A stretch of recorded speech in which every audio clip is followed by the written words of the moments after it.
MSP కంటే 300 రూపాయలు 400 రూపాయలు తక్కువకి రైతు దగ్గర నుంచి తీసుకొని మళ్ళీ రైతు ద్వారానే మిల్లర్లకు చేర్చి రైతును పూర్తిగా ఒక అభద్రతా భావంలో నెట్టేశారు అన్నటువంటిది లాస్ట్ ఇయరే చాలా చర్చ జరిగింది.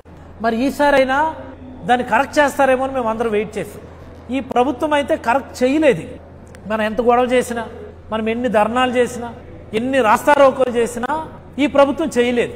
ఎందుకు చేయలేదు? It's very simple. ఈ ప్రభుత్వం దగ్గర ఎంతమంది రైతులు, ఎన్ని లక్షల ఎకరాల్లో, లేకపోతే ఈచ్ ఫార్మర్ ఎంతెంత ఎక్స్టెంట్లో వ్యవసాయం చేస్తున్నాడు అన్నటువంటి డేటా ఈ ప్రభుత్వం దగ్గర లేదు.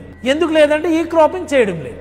సచివాలయాలు, రైతు భరోసా కేంద్రాలు డిఫంక్ట్ అయిపోయి అగ్రికల్చరల్ అసిస్టెంట్లకు అక్కడ పని లేదు. ఈ క్రాపింగ్ చేయడం లేదు. ఈ క్రాపింగ్ చేయనప్పుడు ఏ రైతు ఎంత ఎక్స్టెంట్లో, అక్రాస్ ది టోటల్ ఎక్స్టెంట్ ఎంత, మనం ఎంత ప్రొక్యూర్ చేయాలి అన్నటువంటి డేటా లేదు. కాబట్టి వాళ్ళు అది చేయలేరు.